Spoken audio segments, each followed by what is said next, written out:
to exert their influence on us. खुल के ही कह देते हैं हम खुल के ही कह देते हैं। आपने पर्दे में बात की, मैं उसको खोल देता हूं, मैं पर्दा उठा देता हूं, मैं पर्दा उठा देता हूं कि ये जो सोरोस एंड गेट्स गैंग है, जो मोदी के साथ दोस्ती का दावा कर रहा है, ये उसका जो सोरोस का जो स्टूज है गेट्स, ये प्रधानमंत्री आवास में घुस गया है और ये उनको मालूम नहीं है कि इनके ही इशारे पर पूरा इकोसिस्टम काम कर रहा है। मैंने इसके सबूत दिए थे कि साहब जो इकोसिस्टम आपको दिन रात गाली देता है या दिन रात आपकी आलोचना करता है, आपको फासिस्ट बताता है, आपको डिक्टेटर बताता है, आपको पूंजीपतियों के लिए काम करने वाला प्रधानमंत्री बताता है, आप फर्ज कीजिए कि अगर मुकेश अंबानी आपके साथ इंटरव्यू कर रहे होते तो वो इकोसिस्टम का क्या वीडियो वायरल होता।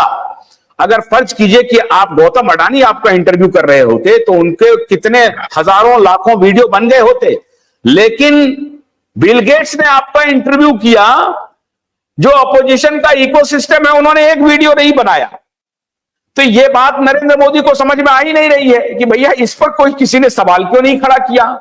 और वो इलेक्शन के मिड में हमसे इंटरव्यू करके गया और उसके 7 दिन के बाद एस्ट्राजेनेका का केस पब्लिक हो गया और फिर वो इकोसिस्टम जिसने कभी वैक्सीन पे, कभी महामारी पर कोई सवाल नहीं उठाया था, लॉकडाउन लगाने के लिए जोर आजमाइश कर रहा था, वैक्सीन दो का नाटक कर रहा था, पैसे लेके वैक्सीन मांगने के लिए सवाल पूछ रहा था, वो उसका पूरा इकोसिस्टम लग गया और इस प्रधानमंत्री को डिफेम करने पे। और प्रधानमंत्री इसके लिए जिम्मेदार भी है, बिल्कुल जिम्मेदार है। मैं इस विषय पर तो वह उनकी जिम्मेदारी को बिल्कुल अलग कह नहीं सकता, लेकिन यह भी प्रधानमंत्री को समझ में नहीं आई क्या कि साहब वो आपके पास इंटरव्यू देके गया, उस पर यह इकोसिस्टम ने एक भी वीडियो बनाया क्यों नहीं।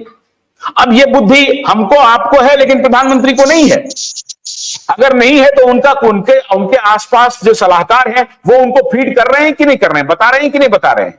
तो यह बात मैं मानता हूं कि अगर बिल गेट्स और सोरोस के लोगों से नरेंद्र मोदी खुद को अलग नहीं करते हैं तो उनको आने वाले दिनों में और बड़ी चुनौती का सामना करना पड़ेगा। एलन मस्क आने वाले थे, नहीं आए, क्योंकि उनको मालूम था कि ये जो बिल गेट्स के जितने दलाल हैं उन्होंने हर इंस्टीट्यूशन को कब्जा कर लिया है। अशोका यूनिवर्सिटी में उनके दलाल बैठे हुए हैं, जेएनयू में उनके दलाल बैठे हुए हैं, सारे जगह सारे एजुकेशनल इंस्टीट्यूट में उनके दलाल हैं, हेल्थ केयर में उनके दलाल हैं, वर्ल्ड बैंक में उनके दलाल हैं और वर्ल्ड बैंक के साथ यहां पर आरबीआई में उनके दलाल हैं। तो ये जो सारे दलाल मिलकर के टॉपल करने का पूरा साजिश चल रहा है, ये नरेंद्र मोदी को समझ में नहीं आ रही है। इसलिए डॉक्टर कुशवाहा आपने बहुत ही, हालांकि पर्दे में आपने बात की, मैंने उसको खोल दिया।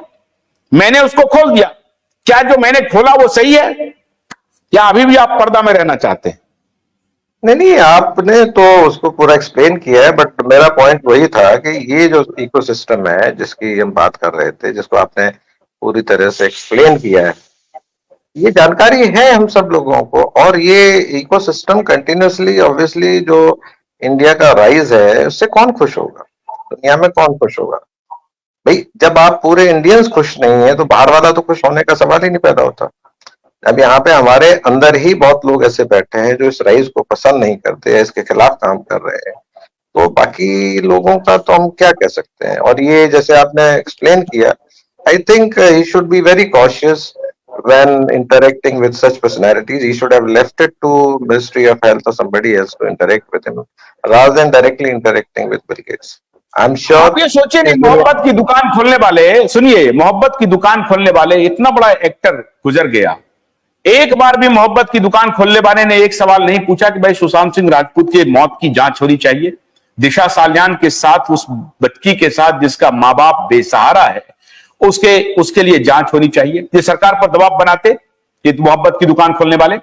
मैं कहता हूं अगर मोदी ये काम नहीं कर रहे हैं तो अपोजिशन का काम था कि नहीं कि सवाल पूछे। ये नहीं पूछ रहे हैं क्योंकि उनके साथ ये महाविकास अघाड़ी में बैठे हुए हैं। निर्लज देखिए इनकी निर्लजता विपक्ष की, ये सवाल नहीं पूछ रहे हैं। ये नहीं पूछ रहे हैं कि भैया आपने महामारी की जांच के लिए भारत सरकार क्यों नहीं खड़ी हो रही है। अमेरिका में अगर कांग्रेसनल हियरिंग चल रही है तो भारत सरकार ये जांच के लिए क्यों नहीं आगे आ रही है, आईसीएमआर की जांच क्यों नहीं कर रही है। किसने कहा कि भारत में लॉकडाउन लगेगा, मोदी को तो सपना आया नहीं था, मोदी को किसी ने कहा होगा लॉकडाउन लगाने के लिए, उसकी जांच होनी चाहिए। ये क्यों नहीं कह रहा है, ये नहीं कह रहा मोहब्बत की दुकान वाले। ये मोहब्बत की दुकान वाले असल में बहुत बड़ा कारोबार कर रहे हैं इंटरनेशनल लॉबिस्ट के साथ मिलकर के, और देश के लोगों को गुमराह कर रहे हैं, और खास तौर से मुस्लिम आबादी को पूरी तरह से ये गुमराह कर रहे हैं, पूरी तरह से। ये मोहब्बत की दुकान खोलने के नाम पर मैं अपने मुस्लिम भाइयों से बार बार ये कहता हूं कि इनको परखिए, इनको जांचिए, इनको जांचिए। वो जांच नहीं रहे हैं। मुझे तो लगता है कि भारतीय जनता पार्टी की आने वाले दिनों में, कुशवाहा जी और कर्नल साहब, जो सबसे बड़ी चुनौती है वो ये इंटरनेशनल ग्लोबलिस्ट से भारत को कैसे छुटकारा दिलाए। क्या आप इस बात से सहमत हैं? ये इंटरनल बात तो फिर भी ये संभाल लेंगे, लेकिन ये ग्लोबलिस्ट पावर जो है, जो देश को खतरे में डालना चाह रहे हैं, उनसे निपटना बहुत सबसे बड़ी चुनौती होगी।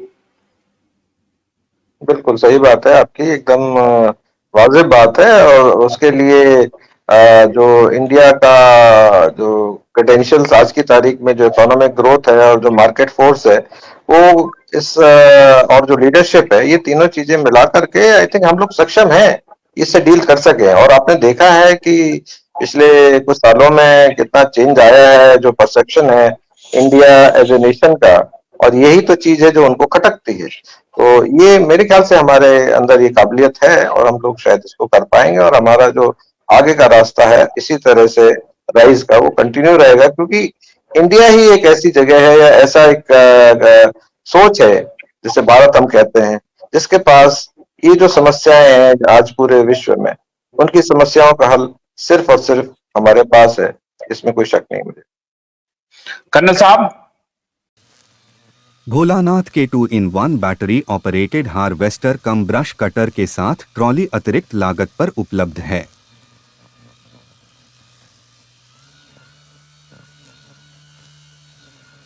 अधिक जानकारी के लिए कृपया दिए गए नंबर पर कॉल करें।